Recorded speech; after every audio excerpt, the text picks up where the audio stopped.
Joining us now on the MARR Army Rock Show, we have got Brian and Brad with us. And when I say Brad Cox of Skitzo Calypso, you might think, is that the guy you've been bringing on from We Love the Underground? It is the same guy. And Skitzo Calypso is back, and I want Brian and Brad to tell us all about it. So, guys, welcome to the show. Hey, how you doing, buddy?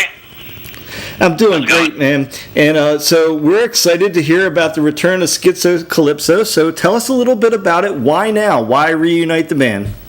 It's a bit of a tongue twister, isn't it? Yeah.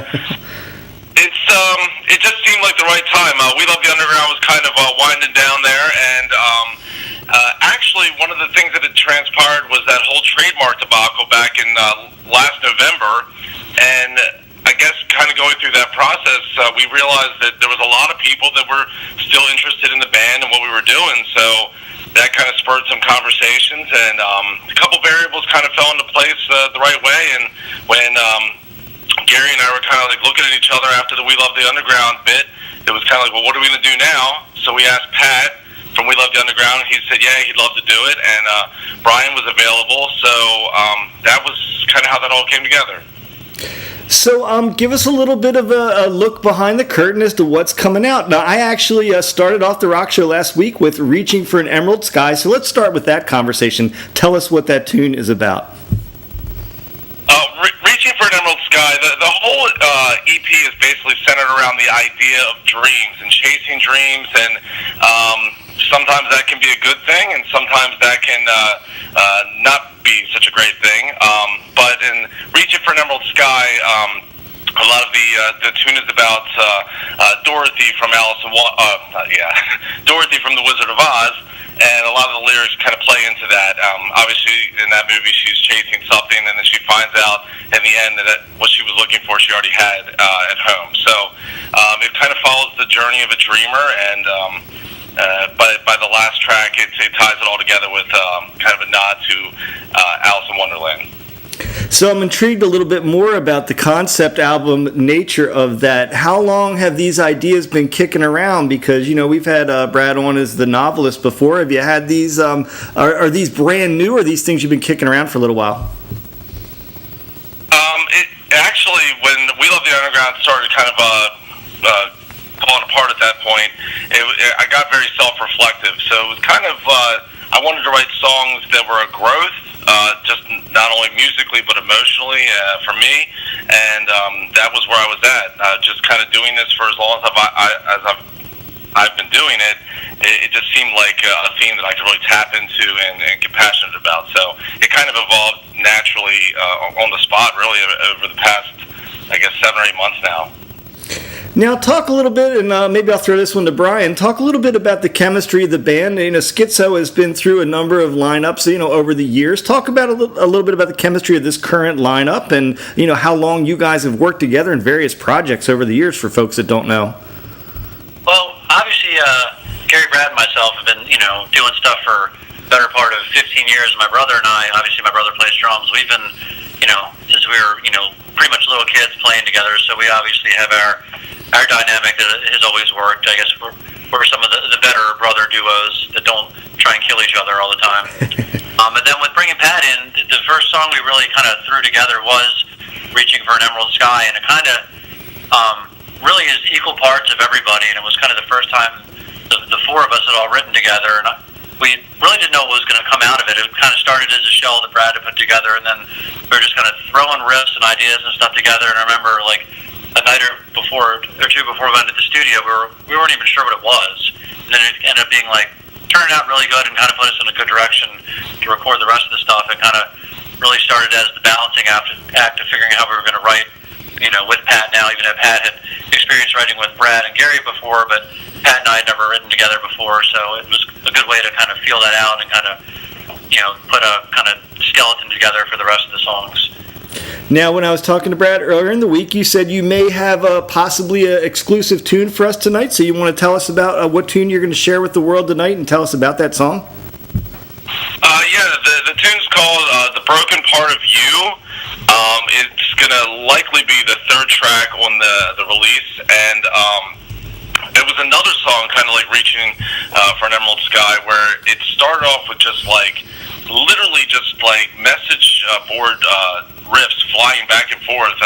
Either Brian was throwing something at the wall, or Pat was throwing something at the wall, or whatever. And just like Reaching for Nemo's Guy, it was kind of like we didn't have a clue what it was up until like moments before recording it. Like literally the night before, we're like, are we doing this for this long? Are we doing this for that long? Lyrically, like, is this even going to fit? And it really just came together in the studio. And when it did, it ended up being one of my favorite tracks. And I mean, it's a really awkward way to write, but it seems to work out for us somehow.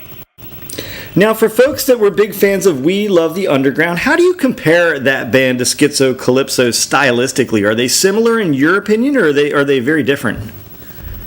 I think We Love the Underground, I was trying to go for a kind of a hybrid of kind of metal meets pop, and that's why there was kind of that dichotomy between like the songs where sometimes you'd have like a totally a totally like kind of a poppier number, and then followed by like something that's like sounds like it could be on a Metallica record. Skitzo is always kind of its mantra's always just been like kind of kitchen sink. So the experimentation's even more extreme, I think, in Skitzo Calypso than it was in We Love the Underground. Lyrically, it's a little bit more aggressive and has more of a punk attitude, and we tried to harness that without coming off disingenuous. So I think we did achieve it with this. Now, that was kind of the roots of Skitzo, wasn't it? More of like a punk kind of band back, I guess, when it was California-based at that time, wasn't it? Yeah, it was just one of those things where it wasn't necessarily punk by intent. It was punk by talent, because if you just look at it from a stereotypical standpoint, punk rock music is typically associated with like 3 chords and the truth, and that was really all I was capable of at the time. Obviously, there's punk music that's not just 3 chords, but in a more stereotypical sense. So as the band evolved, we started kind of going in different directions. We went from punk to goth to metal to just straight ahead rock and roll, and then finally, after all these different members and changes, we kind of found our own sound and all that. And it's kind of we could have only got to it by going through all of that. So I guess now it's kind of a hybrid of metal, rock, and punk. So people are naturally going to wonder about live shows, and I think you do have one that you can announce coming up, and it's a little bit of ways, but a big show coming up. Is that correct? Yeah, so it's October 16th with Green Jelly, which I'm so excited about. A lot of people don't realize that Green Jelly actually housed members from Tool, and it's a kind of a ridiculous band in the sense that, and that's what they're going for, and I just think it's going to be a blast. I cannot wait to see Three Little Pigs. I can't wait to meet the guys. And then we also are working on the CD release party, which will be a little later in October, which we can't talk about yet, but it should be probably the last week of October is what we're thinking. Hey, so talk about, I already checked today, man, you guys are getting some pretty nice reviews out there from the folks that got a peek behind the curtain on the record, aren't you? Yeah, I mean, we've got about 2 or 3 that have reviewed it, and luckily it's kind of, you always want to get positive reviews, but it seems to be getting kind of what we were going for with kind of capturing some of the, the kind of more of aggressiveness of the older stuff, but kind of using the, songwriting skills that we've developed to kind of get a hybrid of both, which, I'm personally really proud of, because I feel like on our last recording, as much as I was proud of it, I feel like it was a little bit too thought out, and I think people kind of felt that with the songs being a little more calculated than they're used to from us, which, we've always kind of been all over the place. So I think this helps kind of have more of that, like, you don't really know where the song's going to go. It's maybe not your typical, 3.5-minute rock song, but it's not too crazy to where you're going, what is this? So it's kind of what I'm feeling out of it. Yeah, the idea was really just to get some, for lack of a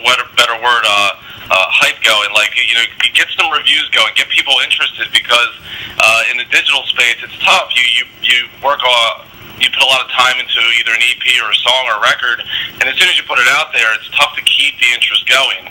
So we wanted to get the interest going on the front end, so that when we finally put it out, hopefully people are familiar enough with the songs when they come to the show, and they are excited to buy it. So that's kind of the idea of doing the reviews on the front end. So for folks wondering, when can folks expect the digital release that are listening across the country to this, possibly, and where would that be? Would that be iTunes or SoundCloud? Where are you guys going to release? I think we're going to do the digital release mid-September to late September, and then followed up with the physical release with the release party late October. So I would look out for it about mid-September, and I'll probably be blasting the forums with posts and whatever else. So, hey, man, I always do this when I have you on the show.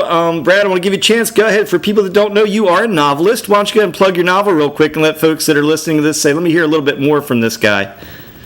Yeah, so there's a book out there I wrote called Children of the Program, and then there's Children of the Program, Edge of the Fifth Sun, which is the follow-up. It's a science fiction novel. And there's actually albums or EPs that coincide with that. So there's a soundtrack for Children of the Program, which was We Love the Underground's album, Children of the Program.